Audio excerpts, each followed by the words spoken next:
কয়েকজন বোকাশোকা মানুষ, সমাজের চোখে যারা অকর্মার ঢেকি, একটা কাজও যারা ঠিকঠাকভাবে করতে পারে না। ঘটনাক্রমে এরকম কয়েকজন মানুষের মাঝে চলে আসে অবিশ্বাস্য সুপার হিউম্যানের পাওয়ার। তাদের এই ক্ষমতার উৎস খুঁজতে গিয়ে বেরিয়ে আসে এক সিক্রেট ল্যাবের ভয়াবহ সত্য। হাজারো অবুঝ শিশুর মৃত্যুর অভিশাপে কলঙ্কিত ল্যাবটা নিয়ন্ত্রণ করে একজন বদমাশ বিজ্ঞানী এবং তার অধীনে থাকা কয়েকজন নৃশংস সুপার হিউম্যান, যাদের রুখে দিতে লড়াইয়ে নামে বোকার দল। তারা কি নিজেদের দায়িত্ব পালন করতে পারবে, নাকি ক্ষমতার অন্ধত্বে পৃথিবীকে নিয়ে যাবে ধ্বংসের দ্বার প্রান্তে? আসুন দেখে আসি কয়েকজন বোকার অদ্ভুত ক্ষমতা পাওয়ার গল্প, দ্য ওয়ান্ডারফুলসের এক্সপ্লেনেশন। আন চেনি একজন মেয়ে, বয়স 27 বছর, তবে ম্যাচুরিটি জিনিসটা তার ভেতরে নেই। এখনও সে বাচ্চাদের মতোই আচরণ করে। পড়াশোনায় কখনো মনোযোগী ছিল না বলে চাকরি বাকরিও জোটাতে পারেনি। অবশ্য ছোটবেলা থেকে বিভিন্ন অসুখের সাথে যুদ্ধ করেই সে টিকে আছে। তবে অসুখ এখনও তার পিছু ছাড়ছিল না। চেনি পেঁয়াজ কাটছিল, হঠাৎ নাক দিয়ে ফোঁটা ফোঁটা রক্ত পড়ে পেঁয়াজটাও ভিজে যায়। এরকম সিচুয়েশনের সাথে চেনি পরিচিত, তাই সে ডাক্তারের কাছে যায় এবং জিজ্ঞেস করে সে আরেকবার সার্জারি করবে কিনা। ডাক্তার জানায়, কনজেস্টিভ হার্ট ফেইলিওরের কারণে তোমার হার্ট এতটাই দুর্বল হয়ে গেছে যে সার্জারির ধকল তোমার শরীর নিতে পারবে না, মানে তুমি অল্প দিনের ভেতরেই মারা যাবা। কি মামা, রাগ করলা? চেনি রিয়েলিটি একসেপ্ট করে চেম্বার থেকে বেরিয়ে আসে। রাস্তায় হাঁটার সময়ে সে নিজের ভাগ্যকেই বারবার দোষারোপ করছিল। এই সময় আবার একজন আধ্যাত্মিক টাইপের মহিলা চেনিকে ডেকে তাকে চার্চ অফ ইটারনাল সালভেশনের একটা লিফলেট ধরিয়ে দিয়ে বলে, আগামী 31শে ডিসেম্বর 1999 তারিখে দুনিয়া ধ্বংস হয়ে যাবে, তবে যারা অমুক প্রতীকে ভোট দেবে তারা অমর হয়ে যাবে এবং জান্নাতের টিকিট পাবে। এটা শুনে চেনি খেপে যায়। যে মানুষটা অল্প দিনেই মারা যাবে তার সামনে অমরত্বের গল্প করা রসিকতা ছাড়া কিছুই না। চেনি চিৎকার চেঁচামেচি শুরু করে এবং বলে, যারা পৃথিবী ধ্বংসের আগেই মারা যাবে তারা কিভাবে পৃথিবীর ধ্বংস দেখবে? এক্ষেত্রে তো তাদেরকে এই দৃশ্য দেখা থেকে বঞ্চিত করা হলো। সে মহিলাকে বলে, আপনার ঈশ্বরকে বলেন কিয়ামত এগিয়ে নিয়ে আসতে, তাহলে আরো অনেকেই সেটা দেখতে পাবে। মহিলা বুঝতে পারেনি চেনি এতটা বেঁকে বসবে, তাই সে আমতা আমতা করে দ্রুত সেখান থেকে পালিয়ে যায়। মহিলা চলে যাবার পরেও চেনি কিছুক্ষণ পাগলের মতো চিৎকার চেঁচামেচি করে অবশেষে রাস্তার পাশে সিঁড়িতে বসে কাঁদতে শুরু করে। তখন একটা বাচ্চা ছেলে আইসক্রিম খেতে খেতে চেনির কাছে এসে বলে সে কখনো এরকম আইসক্রিম দেখেছে কিনা। চেনি বাচ্চাটার হাত থেকে আইসক্রিম কেড়ে নিয়ে সেটা খেয়ে ফেলে বলে, এই বলে সে উঠে চলে যায়। আইসক্রিম খেয়ে নেওয়ায় বাচ্চাটা ভ্যা করে কাঁদতে শুরু করে। বাচ্চাটার কান্না দেখে সিটি অফিসের একজন স্টাফ উন জিয়ং এগিয়ে এসে বাচ্চাটাকে একটা ললিপপ দিয়ে কান্না থামায়। এ সময় তার সিনিয়র এক কলিগ চেনিকে দেখিয়ে বলে, ওকে সবাই শহরের ভাঙা ট্রেন বলে ডাকে, কারণ ওর মাথার ঠিক নেই। ওর দাদি কিম জিয়ন বক একটা খাবারের হোটেল চালায়। সে উন জিয়ংকে চেনির থেকে দূরে থাকতে বলে, কারণ ভদ্রতা সামাজিকতা বলে ওর মাঝে কিছুই নেই। উন জিয়ং কিছুক্ষণ চেনিকে পর্যবেক্ষণ করে দেখে চেনি সত্যি মানুষের সাথে পাগলের মতো উল্টাপাল্টা আচরণ করছে।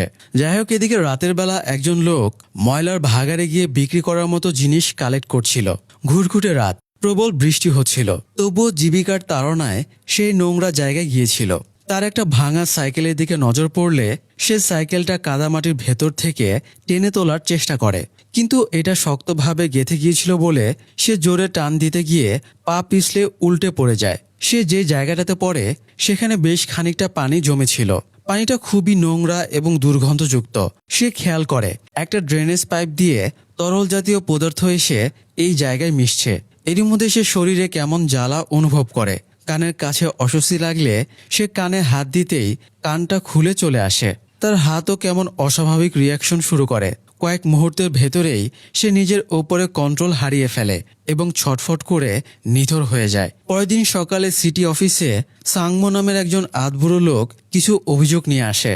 তার মতে শহর থেকে অনেকে গায়েব হয়ে যাচ্ছে, তাদের কোনো ট্রেস পাওয়া যাচ্ছে না। তার ধারণা কাজটা কোনো সিরিয়াল কিলার করছে। সে একটা গ্রুপ ফটো থেকে পার্ক ইয়ংসিক নামের একজনের ফটো দেখিয়ে বলে, গত 2 সপ্তাহ আগে সে মিসিং হয়ে গেছে। সাংমো আরও একজনের ফটো দেখিয়ে বলে, এর নাম কিম বংপাল, সেও একইভাবে গত সপ্তাহে মিসিং হয়ে গেছে। সিটি অফিসের সিভিল সার্ভেন্ট বলে, ওরা হয়তো কোথাও চলে গেছে। তবে সাংমো জানায় বংপাল তার কাছ থেকে 5,000 টাকা পাবে। বংপাল যে টাইপের লোক, সে পাওনা টাকা না নিয়ে কোথাও যাবে না। সিভিল সার্ভেন্ট সাংমোকে থানায় গিয়ে পুলিশের কাছে কমপ্লেন করতে বলে, তবে সাংমো জানায় পুলিশ ওদের কথা শোনে না, তাই সে সিটি অফিসে এসেছে।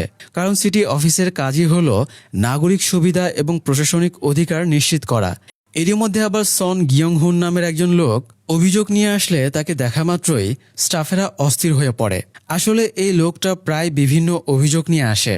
কখনো মাছের স্কেচ এঁকে এনে বলে মাছগুলো নাকি সাইজে অনেক বড় হয়ে যাচ্ছে, যেটা জেনেটিক্স মিউটেশনের কারণে ঘটছে। আবার কখনো পাখির স্কেচ এনে বলে সেগুলো এলিয়েনের মতো আচরণ করছে। এরকম অদ্ভুত অভিযোগের কারণে তাকে পাগল ভেবে সবাই এড়িয়ে যাবার চেষ্টা করে। তো আজকেও যেহেতু গিয়ং হুন এসেছে, তাই তাকে ডিল করার জন্য উনজিয়ংকে দায়িত্ব দেওয়া হয়। গিয়ং হুন উনজিয়ংকে ময়লার ভাগাড়ের ফটো দেখিয়ে বলে সে আগেও একবার কমপ্লেন করে গেছে, জায়গাটাতে সবাই অপরিকল্পিতভাবে ময়লা ফেলছে। উনজিয়ং যেটা চেক করে জানায় তারা ওখানে একটা সাইনবোর্ড ঝুলিয়ে দিয়েছে যাতে কেউ ময়লা না ফেলে। গিয়ং হুন তখন রেগে বলে এসব সাইনবোর্ডে কোনো লাভ হবে না, ডিরেক্ট অ্যাকশন নিতে হবে। উনজিয়ং আবারও ডেটা চেক করে দেখে ওটা একটা প্রাইভেট প্রপার্টি, তাই এর বেশি তারা কোনো পদক্ষেপ নিতে পারবে না। এবার গিয়ং হুন আরও ক্ষেপে যায় এবং সিনিয়র অফিসারদের কাছে ইভেন্ট ডিরেক্টরের কাছে পর্যন্ত অভিযোগের হুমকি দেয়। তবে উনজিয়ং ঠান্ডা মাথায় ব্যাপারটা হ্যান্ডেল করে এবং বলে এখানে তো অনেকগুলো অফিসার এবং ডিরেক্টর আছে, এদের ভেতরে সে কাকে অভিযোগ করবে। এবার গিয়ং হুন হকচকিয়ে যায়, কারণ সে তো অফিসারদের কাউকেই তেমন চেনে না। তো তাদের এই বাকবিতণ্ডার দৃশ্য মিসিং অভিযোগ জানাতে আসা সাংমো দেখছিল। অফিসের ব্রেক পিরিয়ডে উনজিয়ং বাইরে বসে নাস্তা খাচ্ছিল। তখন সাংমো উনজিয়ংকে বলে তার কথায় কেউ গুরুত্ব দিচ্ছে না ঠিকই, তবে এরকম ঘটনা সে আগেও ঘটতে দেখেছে। 20 বছর আগেও ঠিক এভাবেই বাচ্চা এবং বৃদ্ধরা গায়েব হয়ে গিয়েছিল। উনজিয়ং যেহেতু এই অঞ্চলের না, তাই সে এই ইতিহাস জানতো না, তাই লোকটা তাকে ব্যাপারটাকে গুরুত্ব দিয়ে দেখতে বলে চলে যায়। তবে সাংমোর উনজিয়ংকে এগুলো বলার অন্য উদ্দেশ্য আছে, সেটা পরে জানা যাবে। তো এরপরে সাংমো বাড়ি ফিরতেই সেই লিফলেট বিতরণ করা মহিলা তার কাছে এসে চার্চের লিফলেট দিলে সে রেগে সেটাকে দুমড়ে মুচড়ে ফেলে দেয়। ঠিক তখনই সে খেয়াল করে দুমড়ানো কাগজটা শূন্যে ভাসছে। শুধু তাই না, ঘরের অন্যান্য জিনিসপত্র শূন্যে ভাসছিল।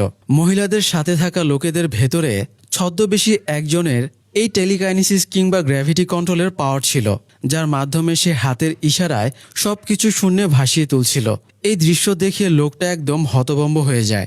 এদিকে চেনি তার দাদির কাছে গিয়ে টাকা চেয়ে বলে সে ঘোরাঘুরি করতে যাবে, তবে তার দাদি টাকা দেবে না বলে জানিয়ে দেয়। তখন চেনি চিৎকার চেঁচামেচি করে বলে টাকা কি তুমি কবরের সাথে করে নিয়ে যাবা?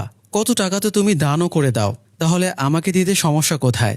দাদি বলে যে টাকার মর্ম বোঝে না, টাকা ঠিকঠাক ইউজ করতে পারে না, তাকে সে টাকা দেবে না। চেনি রাগ করে বলে ফেলে কতদিনই বা বাঁচবো, মরার আগে তো অন্তত আমার লাইফটা এনজয় করতে দাও। এই কথাটা শুনে দাদি চমকে ওঠে এবং চেনিকে জিজ্ঞেস করে ডাক্তার খারাপ কিছু বলেছে নাকি। চেনি আপাতত দাদিকে কিছুই বলে না। সে আরও কিছুক্ষণ ঝগড়া করে বাড়ি চলে যায়। বাড়ি ফিরে সে পিগি ব্যাংকটা ভেঙে দেখে ভেতরে অল্প কিছু টাকাই আছে। তবুও সে বিভিন্ন দেশের এবং জায়গার কাটিং ক্লিপবোর্ডে জমিয়ে ভাবতে থাকে কোন জায়গায় ঘুরতে যাবে। অ্যাটলিস্ট স্বপ্ন দেখতে বা দোষ কি। তো এরপরে সে ব্যাগ গুছিয়ে বাড়ি থেকে পালানোর চেষ্টা করছিল। তখন তার বন্ধু এবং রেস্টুরেন্টের স্টাফ কাং রবিনের সাথে দেখা হয়ে যায়। রবিন চেনিকে জিজ্ঞেস করে দাদি তাকে টাকা এবং ঘুরতে যাওয়ার পারমিশন দিয়েছে কিনা। চেনি জানায় ওই কঞ্জুস মহিলার হাত থেকে কি আর টাকা বের হয়। চেনি রবিনের কাছে কিছু টাকা ধার চাইলে সে জানায় তার কাছে টাকা নেই। ঘরের ছাদ দিয়ে পানি পড়তো, তাই সে ছাদ রিপেয়ার করতে সব টাকা ফুরিয়ে ফেলেছে। চেনি অবাক হয়ে বলে রবিন ভাড়া বাড়িতে থাকে, তাই ছাদ রিপেয়ার করে দেওয়ার দায়িত্ব বাড়িওয়ালার। সে কেন পাকনামি করে ছাদ রিপেয়ার করতে গেছে। রবিন জানায় বাড়িওয়ালার ছাদ রিপেয়ার করে দিতে আরও 1 মাস লেট হবে। ততদিন সে কষ্ট করতে পারছিল না বলে নিজের টাকায় সারিয়ে নিয়েছে। তো চেনি বুঝতে পারে রবিনের কাছে সে 1 টাকাও পাবে না, তাই সে চলে যাচ্ছিল। তখন রবিন থামিয়ে জিজ্ঞেস করে টাকা ছাড়া সে ঘুরতে যাবে কিভাবে। চেনি কনফিডেন্সের সাথে বলে এখন তার কাছে টাকা না থাকলেও আগামীকাল তার কাছে 5 কোটি টাকা থাকবে। এই বলে চেনি রহস্যময় হাসি দিয়ে চলে যায়। এরপর সে সুপার শপে গিয়ে ট্রিপের জন্য জিনিসপত্র কিনছিল। একই শপে এই সময়ে উনজিয়ংও কেনাকাটা করছিল। চেনি দুটো ছুরি কিনে সামনের দিকে যাচ্ছিল। তখন উনজিয়ংয়ের সাথে তার ধাক্কা লেগে যায়। এতে দুজনেরই কিছু জিনিসপত্র পড়ে যায়। একে তো চেনি ছুরি কিনছিল, আবার সে এমন ড্রেস পরে আছে যাতে কেউ তাকে সহজে দেখে চিনতে না পারে। তাই উনজিয়ংয়ের চেনির ওপরে সন্দেহ হয়। আবার উনজিয়ংও এমন কিছু জিনিস কিনেছিল যা দেখে চেনিরও সন্দেহ হয়। তো চেনি নিজে জিনিসগুলো কুড়িয়ে রিসিপশনে বিল দিতে গেলে তাকে কয়েকজন মহিলা চিনে ফেলে। এলাকায় পাগলামি করে বেড়ানোর কারণে চেনি সবার কাছেই পরিচিত ছিল। এই জন্যই সে অনেকটা ছদ্মবেশে কেনাকাটা করতে এসেছিল। তাকে কেনাকাটা করতে দেখে সবাই ধরে নেয় সে ট্রিপে যাচ্ছে, তাই সবাই তাকে শুভকামনা জানায়। চেনি কোনো রকমে দ্রুত বেরিয়ে এসে ভারী ট্রলি ব্যাগটা নিয়ে আগাচ্ছিল, কিন্তু হঠাৎ ট্রলি ব্যাগের একটা চাকা ভেঙে যায়। তখন সে সাইডে খেয়াল করে একটা কার্ড ট্রলি রাখা আছে। ট্রলিতে বংপালের নাম লেখা ছিল, তবে সেই লোকটা মিসিং আছে। মানে সিটি অফিসে আতবড় লোকটা যার মিসিং এর কমপ্লেন করতে এসেছিল আর কি। তো চেনি যেহেতু এত ভারী ব্যাগটা টানতে পারছিল না, তাই সে ভাবে এই কার্টে করে ব্যাগটা নিয়ে যাবে। সে ব্যাগটা ট্রলিতে তুলতেই যাচ্ছিল, তখন উনজিয়ং এসে তাকে আটকে দেয় এবং বলে এটা বংপালের কার্ট ট্রলি। চেনি বিব্রত হয়ে চলে যাচ্ছিল, তবে উনজিয়ং তাকে আটকে দেয়, কারণ তার চেনিকে সন্দেহ হচ্ছিল। তাছাড়া আতবুড়ো সাংমোকেও সে অফিসে বলতে শুনেছিল শহরে কোনো সিরিয়াল কিলার ঘুরে বেড়াচ্ছে। চেনির কাছে যেহেতু ছুরি ছিল, তার আচরণ অদ্ভুত এবং তার ট্রলি ব্যাগটাও এত ভারী যে টেনে নিয়ে যেতে কষ্ট হচ্ছিল। তাই সে ভাবে এই ব্যাগে কোনো লাশ টাশ আসে কিনা। এই জন্য উনজিয়ং চেনির ব্যাগে কি আছে দেখতে চায়, তবে চেনি তাকে ব্যাগ দেখতে দিতে চাইছিল না। তাই দুজনে টানাটানির এক পর্যায়ে ব্যাগটা খুলে ভেতরের জিনিসপত্র ছিটকে ওপরের দিকে চলে যায় এবং রাস্তায় এলোমেলোভাবে পড়ে যায়। উনজিয়ং খেয়াল করে ছুরিটা চেনির বরাবর পড়েছে, তাই চেনিকে বাঁচাতে সে ব্যাগটা টান দিয়ে চেনিকে সহ সরিয়ে নিয়ে আসে। যদিও ছুরির বা কিছুর আঘাতে ওপরের একটা পাইপ ফেটে গিয়ে চেনির ওপরে পানি পড়ে সে একদম ভিজে যায়। চেনির ব্যাগে জামাকাপড় ছাড়া তেমন কিছু ছিল না, তাই উনজিয়ং অযথা সন্দেহের জন্য বিব্রত বোধ করে। চেনির ব্যাগে একটা টেডি বিয়ারও ছিল। উনজিয়ং সেটা কুড়িয়ে চেনিকে দিতে গিয়ে দেখে চেনি তার দিকে অগ্নিশর্মা হয়ে তাকিয়ে আছে। চেনি টেডি বিয়ারটা কেড়ে নিয়ে ওটা দিয়ে উনজিয়ংকে মাইট দেয়। এরপরে উনজিয়ং সব জিনিসপত্র গুছিয়ে ব্যাগে ভরে দেয়। যদিও চেনি উনজিয়ং এর ভিজিটিং কার্ড নিয়ে নেয় এবং বলে সে এই ড্রেসগুলো ড্রাই ওয়াশে দেবে। উনজিয়ং যেন ড্রাই ওয়াশের পেমেন্টটা করে দেয়। তো এরপরে চেনি সোজা রবিনের বাড়িতে চলে যায়। রবিনের বাড়িতে এ সময়ে রবিনের সাথে জিয়ংহুনও বসেছিল। জিয়ংহুন মানে যে সিটি অফিসে ময়লার ভাগাড়ের ব্যাপারে অভিযোগ জানাতে গিয়েছিল। সাংসারিক জীবনে জিয়ংহুন তেমন ভালো নেই, কাজকর্ম তেমন করে না বলে স্ত্রীর কাছে সে কোনো দাম পায় না। আবার সে খুব বোকাশোকা বলে তার মেয়েও তাকে এড়িয়ে চলে। এই যেমন আজকে সে স্কুল ছুটির সময়ে মেয়েকে আনতে গিয়েছিল, কিন্তু স্কুলের সামনে দাঁড়িয়ে থাকার সময়ে সে বেখেয়ালি হয়ে দুবার আছাড় খায়। এই দৃশ্য দেখে তার মেয়ে এতটাই লজ্জা পায় যে বাবার দিকে না তাকিয়ে অন্য ফ্রেন্ডের সাথে বেরিয়ে যায়। তো নিজের কাজকর্মে জিয়ংহুন নিজেও হতাশ, তাই সে রবিনের সাথে আড্ডা দিতে এসেছিল। এসে সে প্রথমেই দেখে রবিনের সিলিং দিয়ে পানি পড়ছে। যদিও রবিন চেনিকে বলেছিল সে সিলিং সারাতে সব টাকা খরচ করেছে, সিলিং সে আসলেই সারিয়েছে, তবে কার না কার কথা শুনে সে সিলিংয়ে ওয়াটারপ্রুফ পেইন্ট লাগিয়েছে, যার ফল সে এখন ভোগ করছে।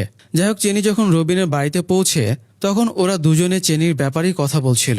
চেনি 5 কোটি টাকা কোথায় পেল এই তাদের চিন্তার কারণ ছিল। হঠাৎ বিদ্যুৎ চমকানোর আলোতে চেনিকে দেখতে পেয়ে দুজনে ভূত দেখার মতো চমকে ওঠে। তো চেনি ওদেরকে তার হয়ে একটা কাজ করে দেবার অফার করে। প্রথমে ওরা রাজি না হলেও এক একজনকে 50 লাখ টাকা করে দেবার কথা শোনাতেই ওরা রাজি হয়ে যায়। তো চেনি ওদের সাথে কিডন্যাপের একটা নাটকের প্ল্যান করে। ওরা চেনিকে আটকে রাখবে এবং দাদির কাছে ভিডিও মেসেজ পাঠিয়ে বলবে 5 কোটি টাকা না দিলে ওরা চেনির ক্ষতি করে দেবে। তখন দাদি আতঙ্কে 5 কোটি টাকা দিলে চেনি ওদেরকে 50 লাখ করে 1 কোটি টাকা দিয়ে দেবে। দুজনে রাজি হয়ে গেলে 3 জনে মিলে প্ল্যান এক্সিকিউটে লেগে পড়ে। এদিকে উনজিয়ককে তার বাড়িওয়ালি এসে ডেকে অনেক বকাঝকা করছিল, কারণ তার ঘর থেকে অনেক আওয়াজ আসায় প্রতিবেশীরা অভিযোগ দিচ্ছিল। এরকম প্রায় ঘটে থাকে, তাই বাড়িওয়ালি তাকে সতর্ক করে দিয়ে যায়। উনজিয়ং এর ঘরের সবকিছু লন্ডভন্ড হয়েছিল। সে ক্লান্ত হয়ে টেবিল চেয়ারে বসে পড়ে। তখন তার আজকের সিটি অফিসের অভিযোগের ফাইলের দিকে নজর যায়। এ সময় তার কাছে কেউ ফোন করলে সে তাকে রুড ভাষায় বলে সময় হলে সে নিজেই যোগাযোগ করবে, তার আগে তাকে ফোন দেবার প্রয়োজন নেই। ফোন রেখে উনজিয়ং ড্রয়ার থেকে WKP বা ওয়ান্ডার কিন্ডার প্রজেক্টের একটা ফাইল বের করে। এই ফাইলের ভেতরে প্রচুর ডিটেলস ছিল, যেমন বাচ্চাদের ওপরে কিভাবে এক্সপেরিমেন্ট করা হতো, কিভাবে মানুষকে অমর বানানোর পরীক্ষা চালানো হতো। ডাক্তার ওয়ান্ডো নামের একজনেরও অনেক অ্যাক্টিভিটি সম্পর্কে উল্লেখ ছিল। মূলত এই লোকটাই ওয়ান্ডার কিন্ডার প্রজেক্টের সায়েন্টিস্ট ছিল। ওয়ান্ডার ল্যাবের সিক্রেট এক্সপেরিমেন্টের ব্যাপারে বাইরের কেউই কিছু জানতো না। ল্যাবের সিকিউরিটি গার্ডের মাধ্যমে প্রথম সিক্রেটটা বাইরে আসে। আর এই সিক্রেটটা কে ফাঁস করেছিল জানেন? গতদিন সিটি অফিসে মিসিং কেস নিয়ে যে অভিযোগ জানাতে এসেছিল সেই সাংমো নামের লোকটা, সেই ওই সময় ল্যাবের সিকিউরিটি গার্ড ছিল। তো উনজিয়ং এই সিক্রেট প্রজেক্টের প্রত্যেকটা পেপার কাটিং খুব যত্ন করে এই ফাইলে সাজিয়ে রেখেছিল। উনজিয়ং এবার সাংমোকে খোঁজার জন্য বেরিয়ে পড়ে। প্রথমে সে এমন জায়গায় যায় যেখানে ভবঘুরে টাইপের লোকেরা থাকে। সেখানে গিয়ে সে লোকটার কাঠটলিটা দুমড়ানো মুচড়ানো অবস্থায় পায়, আর ওটার পাশে দুমড়ানো মুচড়ানো লিফলেটটাও পড়েছিল। সেটা খুলে পড়ার পরে উনজিয়ং বুঝতে পারে লোকটার সাথে কি ঘটেছে। এদিকে সাংমোকে একটা সেলের ভেতরে আটকে রাখা হয়েছিল। এটা সাম কাইন্ড অফ একটা ল্যাব যেখানে মানুষের ওপরে এক্সপেরিমেন্ট করা হচ্ছে। পাশের সেলে সে আরেকজন লোককে দেখতে পায় যার অবস্থা একদম বিভৎস হয়েছিল। চেহারার শেপ দেখে লোকটা বোঝা যায় এটা তার মিসিং বন্ধু বংপাল। অন্যদিকে চেনিকে চেয়ারের সাথে বেঁধে রাখা হয়। অবস্থা সিরিয়াস বোঝাতে তার মুখে ফেক রক্ত লাগানো হয়। প্রথমে একটা ভিডিও রেকর্ড হলে গিয়ংহুন আর রবিন সেটা কেমন হয়েছে দেখছিল, তাই তাদের আর চেনির দিকে ফোকাস ছিল না। চেয়ারে বাঁধা অবস্থায় চেনি হঠাৎ অসুস্থ হয়ে পড়ে। হার্ট ফেইলিওর হওয়ায় সে মুখ দিয়ে শব্দ করে ওদের সাহায্যের জন্য ডাকতে পর্যন্ত পারে না। আবার হাত বাঁধা থাকায় নিজেও নিজেকে হেল্প করতে পারে না। ফলে সে কয়েক মুহূর্তের মাঝেই মারা যায়। দুজনে যতক্ষণে চেনির দিকে ফিরে তাকায় ততক্ষণে চেনি মরে গেছে। তবে মরে গেলেও চেনির চোখ দুটো খোলা ছিল বলে ওরা প্রথমে ব্যাপারটা বুঝতে পারছিল না। চেনির কোনো রেসপন্স না পেয়ে তারা এগিয়ে গিয়ে চেক করে দেখে চেনি সত্যি মরে গেছে। এবার ওরা দুজনেই প্রচণ্ড রকমের ঘাবড়ে যায়। এদিকে বাড়ি ফিরতে লেট হওয়ায় তার দাদি টেনশনে পড়ে যায় এবং চেনির নম্বরে কল করে। দাদির ফোন আসায় ওরা আরও ঘাবড়ে যায়। দাদিকে এখন ওরা কি জবাব দেবে? চেনি ফোন রিসিভ না করায় দাদি ভাবে সে হয়তো বদমাইশি করে কোথাও লুকিয়ে আছে। তাই দাদি প্রাইভেট ইনভেস্টিগেটর জুনমোকে ফোন করে চেনিকে খুঁজে এনে দিতে বলে। অন্যদিকে রবিন চেনিকে বারবার বুকে সিপিআর দেয় আর হাউমাউ করে কাঁদতে থাকে। দুজনে কেউই বুঝতে পারছিল না চেনি কিভাবে মারা গেল। গিয়ংহুন বলে তাদের চেনির লাশটা গুম করে ফেলতে হবে, না হলে ওরা মার্ডার কেসে ফেসে যাবে। কিন্তু রবিন সেটা করতে চাইছিল না, কারণ চেনি তার ছোটবেলার বন্ধু। তারা চেনির চোখ দুটো বন্ধের চেষ্টা করে, কিন্তু প্রতিবারই চোখের পাতা খুলে যাচ্ছিল। পরিস্থিতি বিবেচনায় দুজনেই লাশটা ময়লার ভাগাড়ে ফেলে দিতে সম্মত হয়, কারণ ওই সাইডে সচরাচর মানুষ যায় না। তো দুজনে মিলে চেনির বডিটা কার্ট ট্রলিতে করে ময়লার ভাগাড়ের কাছে নিয়ে আসে। তবে বডিটা ফেলার আগেই সেখানে উনজিয়ং তাদেরকে দেখে ফেলে। সেও এখানে তদন্ত করতে এসেছিল, কারণ সকালে গিয়ংহুন এই জায়গার ব্যাপারে অভিযোগ দিতে এসেছিল। তো উনজিয়ং গিয়নহুকে দেখে বিরক্ত হয়, কারণ সকালে সে এখানে ময়লা ফেলা নিয়ে অভিযোগ জানাতে এসেছিল, আর এখন রাতের অন্ধকারে নিজে ময়লা ফেলতে এসেছে। তো ওরা কি ফেলতে এসেছে দেখার জন্য উনজিয়ক এগিয়ে গেলে ওরা ট্রলিটা আড়ালে চেষ্টা করে, কিন্তু এতে ধাক্কা লেগে ট্রলিটা ঢালু জায়গা দিয়ে নিচে পড়ে যায়। সেই সাথে চেনির লাশটা গড়িয়ে ডোবার মাঝে পড়ে যায়। এটা মূলত সেই ডোবাটা যেখানে সেদিন রাতে আবর্জনা কুড়াতে এসে একজন লোক পড়ে গিয়েছিল, আর এখনও ওই ডোবাতে পাইপ দিয়ে নোংরা লিকুইড এসে জমা হচ্ছিল। উনজিয়ং চেনির বডিটা দেখে দোষারোপ করে ওরা চেনিকে খুন করে ফেলেছে। ওরা কি করবে ভেবে পাচ্ছিল না, তাই দৌড় দেয়। দৌড়াতে গিয়ে ওরা দুজনেও একই ডোবাতে পড়ে যায়। তারা উনজিওকে বোঝানোর চেষ্টা করে তারা চেনিকে খুন করেনি, তবে ওরা যেহেতু লাশ লুকাতে এসেছে তাই ওদের কথা বিশ্বাস করবেই বা কেন। এরই মধ্যে আরেক কাণ্ড ঘটে যায়। ওরা পেছন ফিরে দেখে চেনির বডিটা ভ্যানিশ হয়ে গেছে। এবার ওরা আরও ঘাবড়ে যায়। উনজিয়ং পুলিশে ফোন দিতে গেলে দুজনে তাকে আটকানোর জন্য হাতাহাতি শুরু করে, তবে ততক্ষণে ডায়াল হয়ে গিয়েছিল এবং পুলিশ ফোনটা রিসিভ করে ওদের কথাবার্তা শুনে ফেলেছিল। তাই একটু পরেই পুলিশ চলে আসে। পুলিশ এসে জিজ্ঞেস করলে উনজিয়ং জানিয়ে দেয় ওরা দুজনে চেনিকে খুন করে এখানে লাশ লুকাতে এসেছিল, তবে হঠাৎ লাশটা গায়েব হয়ে গেছে। তখন অফিসার জিজ্ঞেস করে আপনার পেছনের মেয়েটাই কি খুন হয়েছে? উনজিয়ং পেছনে তাকিয়ে চেনিকে জীবন্ত দাঁড়িয়ে থাকতে দেখে হতভম্ব হয়ে যায়। রবিন তো এই ধাক্কা সহ্য করতে না পেরে সেন্সলেস হয়ে যায়। তো খুন যেহেতু হয়নি তাই মামলাও হয় না, তবে পুলিশ ওদেরকে থানায় নিয়ে গিয়ে সাধারণ জিজ্ঞাসা করে এবং সতর্ক করে ছেড়ে দেয়। বিস্মিত উনজিয়ং বাড়ি ফেরার সময়ে ঠিক সেখানে এসে দাঁড়িয়ে যায় যেখানে আজ সকালে তার চেনির সাথে ঝামেলা হয়েছিল। সে ভাঙা পাইপটা নোটিস করে। এছাড়া দেয়ালে ছুরি এবং কাঁচি গেঁথেছিল। আসলে তখন যেটা ঘটেছিল, উনজিয়ং যখন খেয়াল করে ছুরি কাঁচি চেনির মাথার ওপরে পড়ছে, তখন সে হাতের ইশারায় নিজের এক্সট্রা অর্ডিনারি পাওয়ার ইউজ করে ওই ছুরি কাঁচিগুলোকে দেয়ালের সাথে গেঁথে দেয়। আর এই চক্করে দেয়ালটা নড়ে গিয়ে ভারী কিছু পড়ে পাইপটা ভেঙে গিয়েছিল। তাই উনজিয়ং আবারও হাতের ইশারায় পাইপটা ঠিক করে দেয়। আসলে উনজিয়ংয়ের ভেতরে টেলিকাইনেসিস পাওয়ার ছিল, যা দিয়ে সে শারীরিক স্পর্শ ছাড়াই যে কোনো বস্তুকে নিয়ন্ত্রণ করতে পারত। তবে উনজিয়ং চেনির ব্যাপারটা নিয়ে খুব কনফিউশনে ছিল। উনজিয়ং একসময় ওয়ান্ডার কিন্ডার প্রজেক্টের ভিকটিম ছিল। সেখানে সে একটা বাচ্চা ছেলেকে দেখেছিল যে অমর ছিল, মানে ওই ছেলেটির কখনো মৃত্যু হবে না। উনজিয়ং সেই ছেলেটির সাথে চেনিকে গুলিয়ে ফেলছিল। তো চেনি তো একটা মেয়ে, তাই চেনি ওই ছেলেটা হবার সম্ভাবনা নেই। কিন্তু তবুও চেনি মরার পরে বেঁচে উঠল কিভাবে? তাছাড়া তার বডিটাই বা কিভাবে কিছু সময়ের জন্য ভ্যানিশ হয়ে গিয়েছিল? রহস্য আরও ঘনীভূত হয় যখন দাদির হায়ার করা প্রাইভেট ডিটেকটিভ জুনমো চেনির মোবাইলের লোকেশন ট্রেস করে দেখে সে জেজু আইল্যান্ডে আছে। জুনমো চেনির দাদি কিম জিয়ন বককে কথাটা জানালে সে বিরক্ত হয়ে বলে চেনি 7 বছর বয়স থেকে শহরের বাইরে কোথাও যায়নি। কয়েক মিনিট পরেই আবার চেনির লোকেশন শহরে দেখালে তারা আরও বেশি অবাক হয়ে যায়। এদিকে থানা থেকে ফিরে তারা চেক আপের জন্য চেনিকে হাসপাতালে নিয়ে যায়। যদিও চেনি তখন পুরোপুরি সুস্থই ছিল। গিয়নহুন আর রবিন চেনিকে জিজ্ঞেস করে সে কোথায় ভ্যানিশ হয়ে গিয়েছিল। চেনি বলে তার মনে হচ্ছিল সে মরে গেছে। তবে সে হঠাৎ অন্য একটা জায়গায় জেগে ওঠে। সেখানে সে আবছা আবছা একটা মহিলাকে দেখতে পায়। মহিলা তাকে কড়াভাবে সেখান থেকে চলে যেতে বলছিল এবং সতর্ক করছিল তাড়াতাড়ি সরে না পড়লে ঝড় বৃষ্টিতে সে আটকে যাবে। এরপরে আবার চেনি আসল জায়গায় ফিরে আসে। তারা কথাবার্তা বলছিল দাদি তাদের ফলস কিডন্যাপিং এর নাটকের কথা জেনে গেলে কি করবে।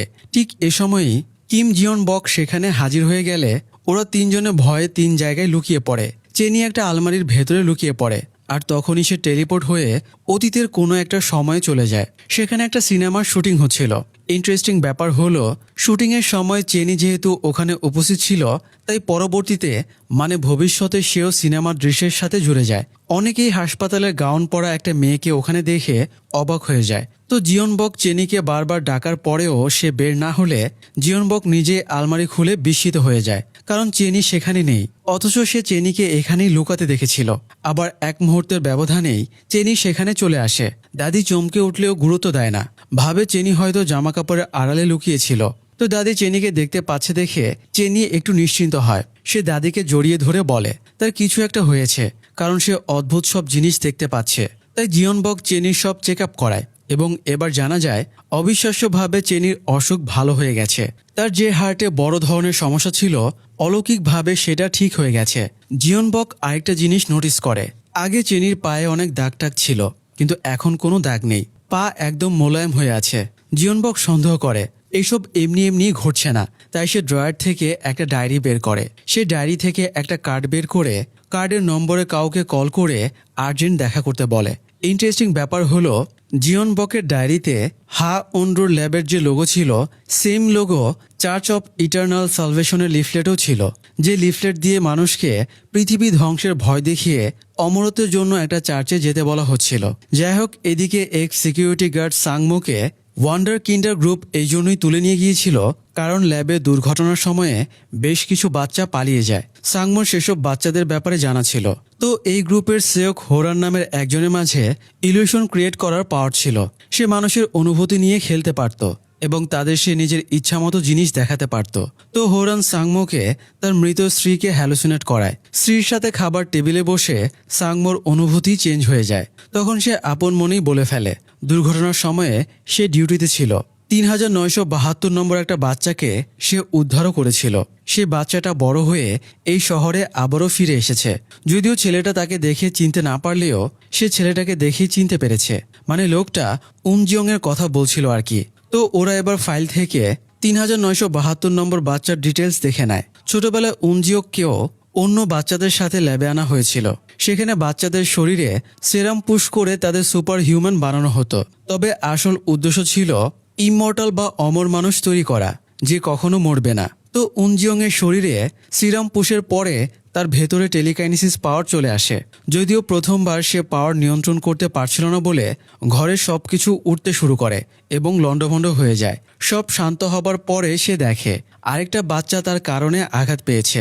বাচ্চাটা ভরসা দিয়ে বলে চিন্তা করো না, আমি কখনো মরব না। সে উনজিয়ংকে নিজের পাওয়ারকে কন্ট্রোল করার পরামর্শ দেয়। উনজিয়ং অনেক চেষ্টা করে একটা এলোমেলো বইকে টেনে নিজের হাতে নিয়ে আসে। এরপরে বইটা যে মেয়েটির তাকে ফিরিয়ে দেয়। ল্যাবের সায়েন্টিস্ট বাইরে থেকে দৃশ্যটা দেখে বুঝতে পারে তারা একটা শক্তিশালী ওয়ান্ডার কিন্ডার তৈরি করতে পেরেছে। তো ওয়ান্ডার কিন্ডার গ্রুপ এবার উনজিয়ংকে খুঁজে বের করার টার্গেট নেয়। এদিকে উনজিয়ং ঘুমের মধ্যে ল্যাবের দুর্ঘটনার স্বপ্ন দেখে জেগে ওঠে। উনজিয়ং এর এখনও একটা সমস্যা রয়ে গেছে। সে যখন ঘুমিয়ে থাকে তখনও তার পাওয়ার কাজ করে এবং ঘরের সব জিনিসপত্র শূন্যে ভেসে থাকে। আবার ঘুম ভাঙা মাত্রই হঠাৎ নিয়ন্ত্রণ ফিরে আসায় সেগুলো মেঝেতে পড়ে যায়। আর এই কারণে প্রায় প্রতিদিন জোরালো আওয়াজ হওয়ায় সে বাড়িওয়ালি এবং প্রতিবেশীদের বকা খায়। যাই হোক, এদিকে গিয়ং হুন এবং রবিন এখনও মৃত চেনির বেঁচে ওঠার ব্যাপারটা হজম করতে পারছিল না। এই পরিণতির জন্য দুজনের ভেতরে কার দোষ বেশি এই নিয়ে দুজনে তর্কাতর্কি এক পর্যায়ে গিয়ং হুন উঠে চলে যায়। রবিনের হাতে একটা ড্রিঙ্কসের ক্যান ছিল।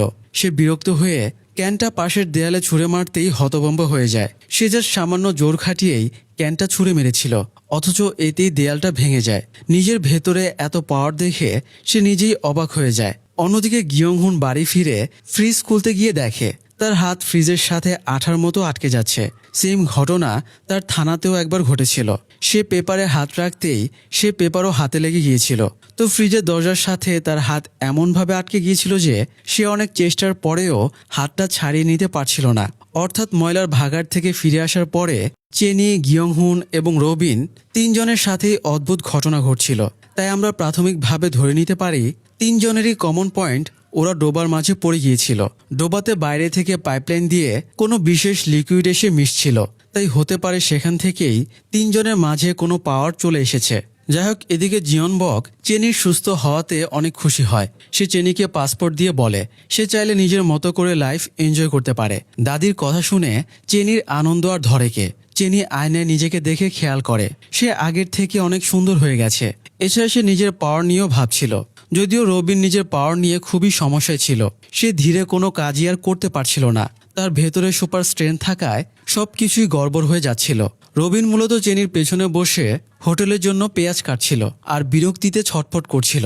এই সময় উনজিয়ং চেনির সাথে দেখা করতে আসলে চেনি এবং রবিন দুজনই বের হয়ে তার সাথে দেখা করে। উনজিয়ং জানতে চায় চেনি মরার পরেও বেঁচে উঠল কিভাবে। চেনি তো নিজেই কিছু জানে না, তো সে উনজিয়ংকে কি বলবে। সে সিক্রেট বলে ব্যাপারটা এড়িয়ে যায়। তখন উনজিয়ং জিজ্ঞেস করে চেনি কখনো ওয়ান্ডার কিন্ডারের নাম শুনেছে কিনা। তবে চেনি জানায় এরকম নাম সে কখনো শোনেনি। তাই উনজিয়ং আর না ঘাটিয়ে চলে যায়। রবিন বলে তারা সেদিন যা ঝামেলা বাঁধিয়েছিল তার একমাত্র চাক্ষুষ সাক্ষী উনজিয়ং। তো চেনি জিজ্ঞেস করে সেদিন তারা কিডন্যাপিং এর ভিডিও রেকর্ড করেছিল, সেই ক্যামেরাটা কোথায়। রবিন জানায় সেটা গ্রিন হাউসে পড়ে আছে। চেনি এবার বিরক্ত হয়ে যায়। এদের দিয়ে কোনো কাজই ঠিকঠাকভাবে হয় না। তাই সে নিজে গ্রিন হাউসে ক্যামেরাটা উদ্ধার করতে চলে যায়। তখন রবিন গিয়ং হুনকে ফোন করে জানিয়ে দেয় চেনি গ্রিন হাউসে যাচ্ছে, সেও যেন গিয়ে হেল্প করে। এদিকে রাস্তায় উনজিয়ং চেনিকে ফলো করতে শুরু করে। সে শিওর হতে চাইছিল চেনির ইমমর্টাল পাওয়ার আছে কিনা। সে কোনো কিছু দিয়ে চেনিকে হত্যা করে দেখতে চাইছিল সে আবার বেঁচে ওঠে কিনা। তবে অনেক মানুষ থাকায় সুযোগ পাচ্ছিল না। সে সুযোগ একবার পেয়ে যায়। তখন চেনি পাশের একটা দোকানে খাবার নিতে থামে। ওপরে কয়েকটা টপ সাজানো ছিল। উনজিয়ং টেলিকাইনেসিস পাওয়ার দিয়ে টপটা চেনির ওপরে ফেলতে গিয়েও আর ফেলে না। সে ভাবে যদি তার সন্দেহ ভুল হয় তাহলে তো চেনি সত্যি মারা যাবে। তাই সে রিস্কটা নেয় না। এই সময় আবার চেনি তাকে দেখে ফেলে এবং দৌড় দেয়। উনজিয়ংও তার পেছনে দৌড়ে যায়। কিছুক্ষণের ভেতরে চেনি গ্রিন হাউসে ক্যামেরা খুঁজতে ঢুকে পড়ে, অথচ তার ব্যাগটা বাইরেই পড়েছিল আর ক্যামেরাটা একজন ভবঘুরে পাগলের হাতে ছিল। উনজিয়ং দেখতে পেয়ে ক্যামেরাটা নিয়ে নেয় এবং রেকর্ডেড ভিডিও দেখে শিওর হয়ে যায় চেনি আগের বার সত্যিই মরে গিয়েছিল। তাই সে এবার চাক্ষুষ প্রমাণ পেতে পাওয়ার ইউজ করে গ্রিন হাউসটা দুমড়ে মুচড়ে ভেঙে ফেলে। ততক্ষণে গিয়ন হুনও সেখানে চলে এসেছিল।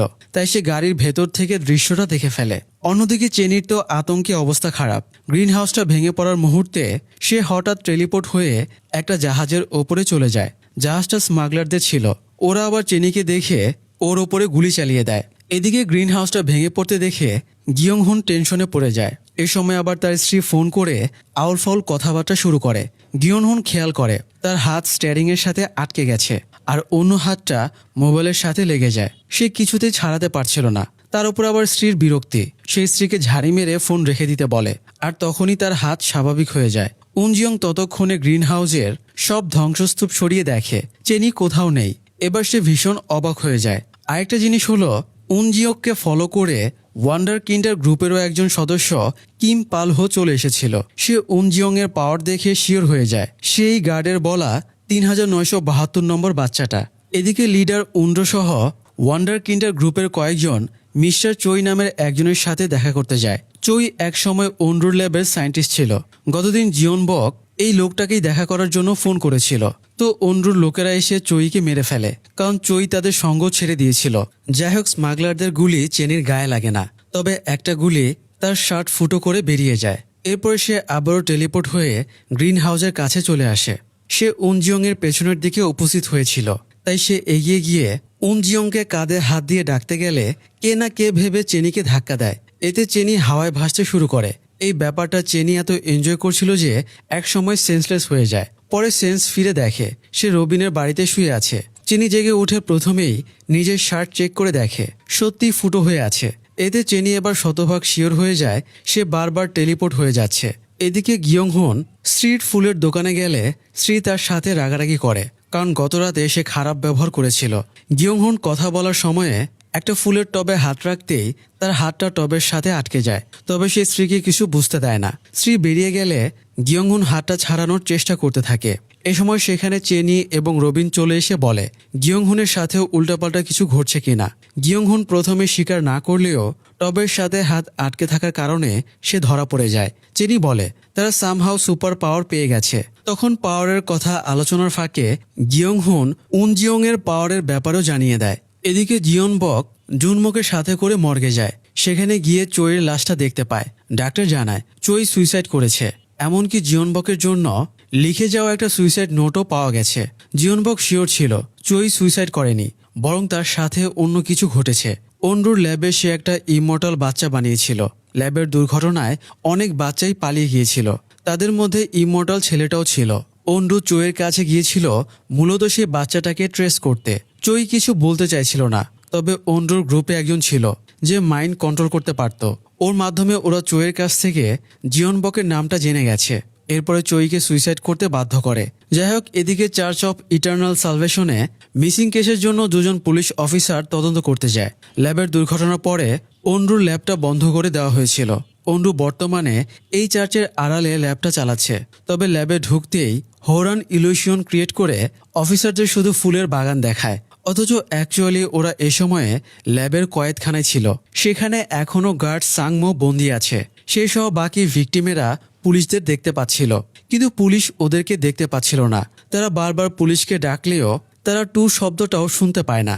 বিশেষ করে সাংমো একজন অফিসারের থেকে জাস্ট কয়েক ইঞ্চি দূরে ছিল, তবুও অফিসার তাকে দেখতে পায় না। হঠাৎ অফিসারের ফিল হয় তার ঘাড়ে কিছু একটা পড়ল, তবে সে গুরুত্ব দেয় না। হোরাংয়ের স্ট্রং ইলিউশনের কারণে দুজনে সন্দেহজনক কিছু দেখতে না পেয়ে বেরিয়ে যায়। কিন্তু বের হতেই সেই অফিসারের অদ্ভুত ফিলিংস হতে শুরু করে। তার গা থেকে ঘামের মতো আঠালো কিছু বের হচ্ছিল। তাই অন্য অফিসারটা দ্রুত গাড়ি স্টার্ট করে যাতে হাসপাতালে যাওয়া যায়। অন্যদিকে চেনি সোজা সিটি অফিসে উনজিওং এর সামনে হাজির হয়ে যায় এবং জিজ্ঞেস করে সে গতকাল তার সাথে কি করেছে। তবে উনজিওং বলতে না চাইলে চেনি তাকে জ্বালাতন শুরু করে। তাই কাজের অজুহাত দেখিয়ে উনজিওং বাইরে বেরিয়ে যায়। তবুও চেনি, রবিন এবং গিয়নহুন তার পিছু ছাড়ে না। ওরা উনজিওংকে জোর করে গাড়িতে তুলে নেয় এবং জানতে চায় ওরা নিজেদের পাওয়ার কিভাবে ইউজ করবে। তবু উনজিওং ওদেরকে হেল্প করতে না চাইলে ওরা উনজিওংকে মাঝ রাস্তায় জোর করে নামিয়ে দিচ্ছিল। এ সময় পুলিশের জিপটা এলোপাতাড়িভাবে সেখানে চলে আসে। ইনফেক্টেড অফিসারটার শরীর রাবারের মতো হয়ে যাচ্ছিল, তাই ড্রাইভিং করা অফিসারটা তাকে সামলাতে গিয়ে গাড়িটা উল্টে যায়। চেনি, রবিন এবং গিয়ংহুন মিলে একজন অফিসারকে বের করে আনে, কিন্তু ইনফেক্টেড অফিসারকে বের করতে গিয়ে ঝামেলা হয়ে যায়। চেনি অফিসারের হাত ধরে দেখে শরীরে হাড্ডি বলতে কিছুই নেই। তার মুখমণ্ডলেরও একই অবস্থা, যা দেখে ওরা আতঙ্কিত হয়ে যায়। গাড়িতে ততক্ষণে আগুন ধরে গিয়েছিল, তাই গিয়ংহুন পানি আনতে দৌড় দেয়। তবে পানি আনতে গিয়ে সে দেখে একটা দৈত্যাকার মাছ ঘুরে বেড়াচ্ছে। এটা অবশ্যই জেনেটিক্যালি মিউটেশনের কারণেই ঘটেছে। এদিকে চেনি বারবার উনজিওককে রিকোয়েস্ট করছিল যাতে সে নিজের পাওয়ার দিয়ে গাড়িটা সোজা করে এবং অফিসারকে বের করে আনে, কিন্তু উনজিওং একদমই হেল্প করে না। তাই চেনি আর রবিন মিলে অফিসারকে টানাটানি শুরু করে। তবে উনজিওং ওদের বুঝতে না দিয়ে নিজের পাওয়ার দিয়ে গাড়িটা উঁচু করে। যদিও চেনি আর রবিন ভাবছিল রবিনের পাওয়ারে গাড়িটা উঁচু হচ্ছে, তো রাবারের মতো করে টেনে চেনি অফিসারকে বের করে আনে।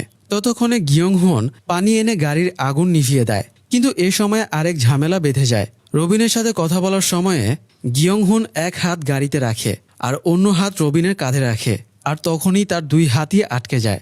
এরই মধ্যে আবার গাড়ির আগুনও আবার বেড়ে যায়, যে কোনো মুহূর্তে গাড়িটা ব্লাস্ট করবে। চেনি আবারও ইয়নজিওকে রিকোয়েস্ট করে সে হেল্প না করলে ওরা মারা যাবে। বাধ্য হয়ে উনজিয়ং নিজের পাওয়ার ইউজ করলে রবিন জামা ছিঁড়ে গিয়ংহুনের হাত থেকে ছাড়া পেয়ে যায়। কিন্তু গাড়ি থেকে গিয়ংহুনের হাত কিছুতেই ছুটছিল না, আবার উনজিয়ংও কোনো হেল্প করছিল না। তাই চেনি টেলিপোর্ট করে কোনো টুলস আনতে যায়। রবিন নিজের বন্ধুকে এভাবে মরতে দেবে না, তাই সে এবার নিজের পাওয়ার ইউজ করে। সে পাওয়ার দিয়ে গাড়ির একটা অংশ ভেঙে গিয়ংহুনকে মুক্ত করে তাকে শূন্যে তুলে বের করে আনে। রবিনের মাঝে এত পাওয়ার আছে দেখে উনজিয়ং নিজেও হতবাক হয়ে যায়। গাড়িটা ব্লাস্ট করতে যাচ্ছিল, তাই উনজিয়ং এবার পাওয়ার ইউজ করে সেটাকে দূরে সরিয়ে দেয়। ততক্ষণে চেনি একটা কাঁচি এনে দেখে সব স্বাভাবিক হয়ে গেছে।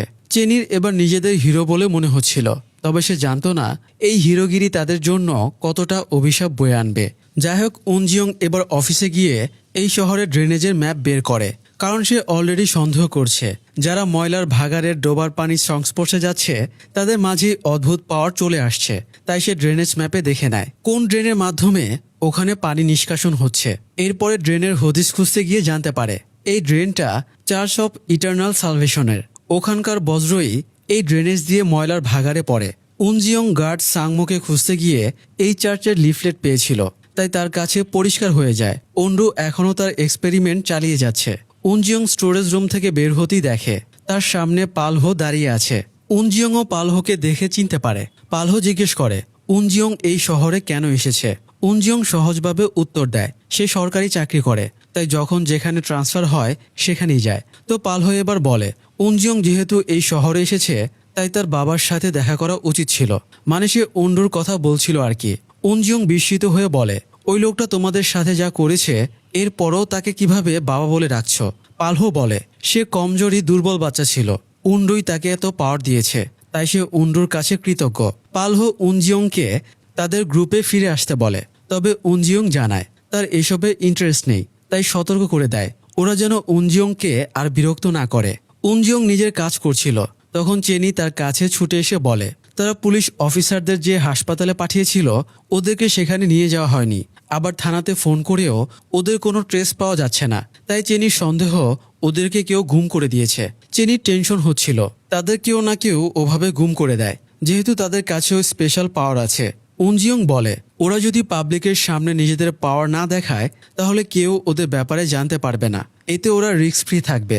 তো এবার চেনি জিজ্ঞেস করে সে মরে গিয়েছিল, পাওয়ারের কারণে আবার বেঁচে গেছে, তাহলে কখনো যদি তার পাওয়ার চলে যায় তবে কি সে মরে যাবে? উনজিয়ং উত্তরটা দেবার আগেই সেখানে তার এক কলিগ চলে আসে, তাই চেনি টেলিপোর্ট হয়ে ভ্যানিশ হয়ে যায়। কলিগ যাবার আগেই আবার চেনি ফিরে আসে, তবে কলিগ দেখার আগেই উনজিয়ং পাওয়ার দিয়ে চেনিকে সিলিংয়ের মাঝে লেপটে দেয়। কলিগ চলে যাওয়ার পরে উনজিয়ং তাকে নামিয়ে আনে। উনজিয়ংয়ের পাওয়ার দেখে চেনি মুগ্ধ হয়ে যায়, কারণ উনজিয়ংয়ের পাওয়ারটা আসলেই ইন্টারেস্টিং। তো উনজিয়ং চেনিকে ভরসা দিয়ে বলে সে মরবে না, কারণ উনজিয়ং নিজেও একবার প্রায় মরতে বসেছিল, তবে তার পাওয়ার একই রকম আছে।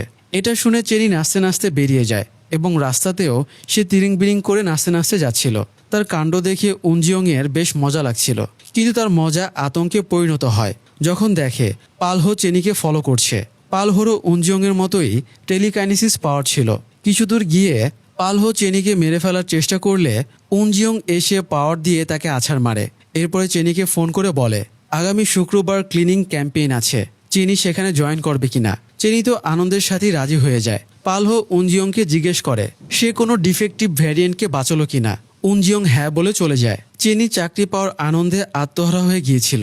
সে দাদিকেও ফোন করে খবরটা দিলে প্রথমে জিয়নবক বিশ্বাসই করতে পারছিল না। চেনি উনজিয়ংয়ের সাথে জিয়ংবককে কথা বলিয়ে দিলে জিয়নবক এবার আনন্দে আত্মহারা হয়ে যায়। জিয়নবক আনন্দ নিয়ে হোটেলে ফিরে দেখে তার সাথে দেখা করার জন্য অন্ডু তার 3 সহযোগী হোরান, জুরান এবং পালহোকে নিয়ে অপেক্ষা করছে। অন্ডুর এই 3 জন খুবই বিশ্বস্ত, কারণ এরা অন্ডুকে নিজের বাবার মতোই মানে। অবশ্য অন্ডু তাদের সেভাবেই ব্রেন ওয়াশ করেছে। সে এমন বাচ্চাদের বেছে নিত যাদের কোনো ত্রুটি আছে, যার কারণে কেউ তাদেরকে মূল্যায়ন করে না।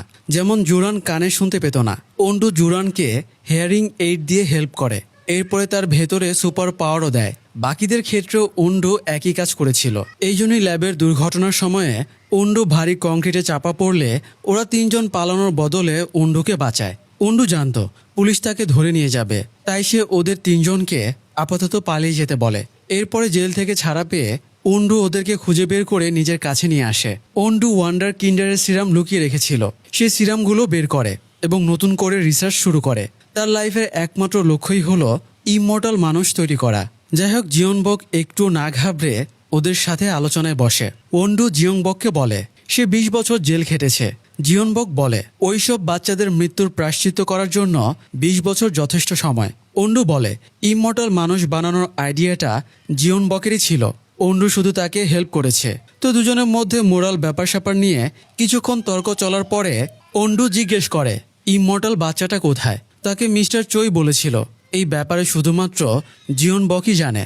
জিয়নবক বলতে না চাইলে জুরান তার পাওয়ার ইউজ করে জিয়নবককে পজেস্ট করে রাখে। তখন জিয়নবক জানায় ইমমর্টাল বাচ্চাটা মারা গেছে। উন্ডু অবাক হয়, কারণ যে অমর সে মরবে কিভাবে। আসলে ঘটনাটা ঘটেছিল ল্যাবে এক্সপেরিমেন্টের সময়ে। অনেক এক্সপেরিমেন্টের পরে তারা অবশেষে একটা ইমমর্টাল বাচ্চা বানাতে পেরেছিল। বাচ্চাটাকে টেস্ট করার জন্য তাকে বারবার মেরে ফেলেছিল এবং প্রতিবারই বেঁচে উঠছিল। বাচ্চারা যতই ইমমর্টাল হোক না কেন, মৃত্যুর যন্ত্রণা তো সে ঠিকই ফিল করতে পারছিল। তার এই কষ্ট উনজিয়ং সহ্য করতে পারছিল না, তাই সে প্রচণ্ড ক্ষেপে যায়। ফলে তার পাওয়ার ও নিয়ন্ত্রণ হারালে ল্যাবের ভেতরে তাণ্ডব শুরু হয়ে যায়। এতে গ্যাস লিক করে, কেমিক্যাল রিয়াকশনে এবং সিলিন্ডার ব্লাস্ট করে ল্যাবটা ধ্বংস হয়ে যায়। এই দুর্ঘটনার পরে অনেক বাচ্চাই পালিয়ে গিয়েছিল। উন্ডুর এতদিনে আশা ছিল হয়তো সেই বাচ্চাটাও পালিয়ে গেছে। এই জন্যই ওর 3 সহকারী এতদিন সেই সব বাচ্চাদের খুঁজে বেড়াচ্ছিল। কিন্তু জিয়নবকের কথাটা শুনে সে আশাহত হয়। এরপরে তারা চলে যায়। এদিকে চেনি গিয়ংহুন এবং রবিনকে নিয়ে ক্লিনিং ক্যাম্পেইনে চলে আসে। অফিসারদের সামনে ওদের লাফানো ঝাঁপানো দেখে উনজিয়ং বেশ অস্বস্তিতে পড়ে যায়। সে কোনো রকমে ব্যাকআপ দিয়ে ওদেরকে সাইডে নিয়ে যায়। ওরা নিজেদের পাওয়ার নিয়ে খুব বেশি উৎসুক হয়েছিল। এটাই উনজিয়ংয়ের সবচেয়ে চিন্তার কারণ। সে ওদেরকে বোঝায় যতটা সম্ভব ওদের পাওয়ারকে সিক্রেট রাখতে হবে, না হলে একবার জানাজানি হয়ে গেলে ওদেরকে তুলে নিয়ে যাওয়া হবে এবং ওদের ওপরেও এক্সপেরিমেন্ট করা হবে। উনজিয়ং ওদের একটা কন্টেইনারের কাছে নিয়ে গিয়ে বলে যতক্ষণ না ওরা নিজেদের পাওয়ার সম্পর্কে বুঝতে পারছে এবং পাওয়ার কন্ট্রোল করা শিখছে, ততক্ষণ তারা এই কন্টেইনারের ভেতরেই থাকবে। অন্যদিকে উন্ডুর ল্যাবে একটা এক্সপেরিমেন্ট ফেল হয়ে যায়। একটা সাবজেক্ট নিজেকে আর মিউটেন্ট করতে পারছিল না, তাই উন্ডু তাকে মেরে ফেলে। তার নির্দেশে লোকটাকে অ্যাসিড বা এই জাতীয় লিকুইডে ফেলে একদম গলিয়ে ফেলা হয়। এটা দেখে ওপরতলায় দাঁড়িয়ে হোরান আর জুরান আলোচনা করছিল যেদিন তাদের প্রয়োজন ফুরিয়ে যাবে সেদিন হয়তো উন্ডু তাদেরকেও এভাবে মেরে ফেলবে। জুরান উন্ডুকে একটু বেশি বিশ্বাস করত, তাই সে হোরানকে এসব উল্টাপাল্টা ভাবতে বারণ করে। সে হোরানকে ইমমর্টালকে খুঁজতে বলে। ওকে খুঁজে পাওয়া না গেলে উন্ডু হয়তো সত্যিই তাদের মেরে ফেলবে। যাই হোক, এদিকে জুনমো জিয়নবককে রেস্টুরেন্টের বাইরের একটা সিসিটিভি ফুটেজ দেখায়। এটা গত দিনের, যখন উন্ডু তার সহকারীদের নিয়ে চলে যাচ্ছিল। ওই সময় চেনি বাইরে দাঁড়িয়ে আকাশের তারা দেখছিল। চেনি ভাবছিল সে যেহেতু টেলিপোর্ট করে যে কোনো জায়গায় যেতে পারে, তাই সে হয়তো নক্ষত্রেও চলে যেতে পারবে অথবা আকাশ থেকে অরোরা দেখতে পারবে। তো এই সময় উন্ডুরা তাকে ক্রস করে যাবার সময়ে পালহো তাকে দেখিয়ে বলে উনজিয়ং এই মেয়েটির সাথে মেলামেশা করে। তখন উন্ডু চেনিকে মেরে ফেলার নির্দেশ দিলে পালহো গাড়ি থেকে নেমে আসে। এরপর সে টেলিকাইনেসিস বা গ্র্যাভিটির পাওয়ার ইউজ করে যেই না চেনিকে মারতে যাবে, তখনই চেনি টেলিপোর্ট হয়ে অন্য কোথাও চলে যায়। সিসিটিভি ফুটেজে এই দৃশ্য দেখে জিয়নবক একেবারেই হতবাক হয়ে যায়। জুনমো জিজ্ঞেস করে, ম্যাডাম, আপনি কি আগে থেকে আপনার নাতনির পাওয়ার সম্পর্কে জানতেন? এই প্রশ্নটাতে জিয়নবকের খটকা লেগে যায়, কারণ জুনমো তাকে কখনো ম্যাডাম বলে সম্বোধন করে না। তাই সে জুনমোকে ফোন করলে দেখা যায় আসল জুনমো ফোন রিসিভ করেছে। এতে জিয়নবক শিওর হয়ে যায় তার সামনের মানুষটা ছদ্মবেশী কেউ। আসলে হোরান তার ইলিউশন পাওয়ার ইউজ করে জুনমোর রূপ ধারণ করেছিল। সে এবার নিজের রূপে ফিরে আসে। হোরান আবারও ইমমর্টালের খোঁজে এসেছিল। তাছাড়া তার জিয়নবকের ওপরে খুব রাগও ছিল, কারণ ল্যাবের দুর্ঘটনার পরে জিয়নবক তাদের ফেলে রেখে চলে এসেছিল। হোরান ইলিউশন ক্রিয়েট করে জিয়নবককে নরকে ফেলে দিতে চাইছিল, তবে তার ইলিউশনের প্রভাব জিয়নবকের ওপরে একটুও পড়ে না। জিয়নবক বলে সে গত 20 বছর ধরে মৃত বাচ্চাদের অভিশাপ বয়ে বেড়াচ্ছে। তার কাছে এই জীবন এমনিও নরকের চেয়ে কম না। তো হোরান আপাতত জিয়নবককে থ্রেট দিয়ে বেরিয়ে যায়। এদিকে উনজিয়ং এর ক্লিনিং ফিল্ডে পালহো এসে তার ওপরে অ্যাটাক করে আশেপাশে অনেক পরিত্যক্ত গাড়ি ছিল। পালহো সেগুলো তুলে ইয়নজুংয়ের ওপরে ছুঁড়ে মারছিল। যদিও ইয়নজুংও সেগুলো ভালোভাবেই প্রতিহত করছিল, কিন্তু পালহোর পাওয়ার খুবই স্ট্রং ছিল। তার মুভমেন্টও অনেক ফাস্ট। এরই মধ্যে আবার টেলিপোর্ট হয়ে চেনি সেখানে চলে আসে। চেনি সেখানে আসতেই পালহো একটা গাড়ি তাদের ওপরে ছুঁড়ে মারে। তাই চেনি আবারও টেলিপোর্ট হয়ে কন্টেনারে ফিরে যায় এবং বলে উনজিয়ং বিপদে আছে, তাই ওকে সাহায্য করতে হবে। এই বলে সে উনজিয়ংকে হেল্প করতে রবিনকেও টেলিপোর্ট করে সাথে নিয়ে যায়। ততক্ষণে ব্যাটেলফিল্ডের অবস্থা খুবই খারাপ। চারিদিকে শুধু গাড়ি ওড়াউড়ি করছে। লড়াই করতে করতে উনজিয়ং বেশ ক্লান্ত হয়ে গিয়েছিল। চেনি, উনজিয়ং এবং রবিন দুজনকে নিয়ে টেলিপোর্টের চেষ্টা করে, কিন্তু কাজ হয় না। এরই মধ্যে আবার পালহো আশেপাশের সমস্ত গাড়ি একসাথে শূন্যে ভাসিয়ে তিনজনের ওপরে ছুঁড়ে মারতে থাকে। এতে একটা ভারী ধারালো জিনিসে চেনির ঘাড়ের কাছে মারাত্মক জখম হয়ে যায়। একটা গাড়িও তাদের ওপরে পড়ে। পালহো ভেবেছিল ওরা তিনজনেই একসাথে শেষ। তবে কয়েক মুহূর্ত পরেই রবিন গাড়িটা দুহাত দিয়ে তুলে ছুঁড়ে মারে। এরপরে তাকিয়ে দেখে চেনি এবং উনজিয়ং দুজনে কেউই নেই। অর্থাৎ চেনি উনজিয়ংকে টেলিপোর্ট করে অন্য কোথাও নিয়ে গেছে। রবিনকে আস্ত গাড়ি তুলতে দেখে পালহো বুঝে যায় ওর ভেতরেও সুপার পাওয়ার আছে। তাই সে গ্র্যাভিটি ফোর্স ইউজ করে একটা গাড়ি রবিনের দিকে ছুঁড়ে মারে, কিন্তু সেটা ধুলোর মতো মিলিয়ে যায়। এটা দেখে পালহো খুবই অবাক হয়ে যায়। এরকম কিছু সে আগে কখনো দেখেনি। সে ক্রমাগত রবিনকে অ্যাটাক করে, কিন্তু রবিনের সামান্যতম আচরও লাগে না। রবিনের মাঝে এক আশ্চর্যজনক পাওয়ার চলে এসেছে। সে যে কোনো খারাপ এনার্জিকে অ্যাবজর্ব করে নিতে পারে। অন্যদিকে চেনি উনজিওকে নিয়ে টেলিপোর্ট হয়ে বরফে ঢাকা সুন্দর জায়গায় পৌঁছে যায়, যেখান থেকে অপার সুন্দর অরোরা দেখা যাচ্ছিল। চেনি এর আগেও কয়েকবার অরোরার দেশে আসার চেষ্টা করেছে, কিন্তু পারেনি। চেনি বলে অন্তত সে মৃত্যুর আগে অরোরা দেখতে পাচ্ছে, তাই তার আর কোনো আফসোস নেই। উনজিয়ং খেয়াল করে চেনির ঘাড়ে বাজেভাবে ক্ষত হয়েছে। রক্তের স্রোতে সাদা বরফ লাল হয়ে যাচ্ছিল। চেনি অরোরার সৌন্দর্য উপভোগ করতে করতে নিথর হয়ে যায়। উনজিয়ং চেক করে দেখে চেনির হার্টবিট চলছে না। তবে কি চেনি সত্যি মারা গেল, নাকি সে আবারও মৃত্যুকে হার মানিয়ে বেঁচে উঠবে? ওন্ডুর এই অমানসিক এক্সপেরিমেন্টের শেষ কোথায়? উনজিয়ং কি পারবে ওন্ডুর বাহিনীর কাছ থেকে সাধারণ মানুষদের রক্ষা করতে? এইসব প্রশ্নের উত্তর আমরা দ্বিতীয় পর্বে পাব। ততক্ষণ আপনাদের কাছে প্রশ্ন, চেনি কি সত্যি মারা গেছে? কি মনে হয় আপনাদের?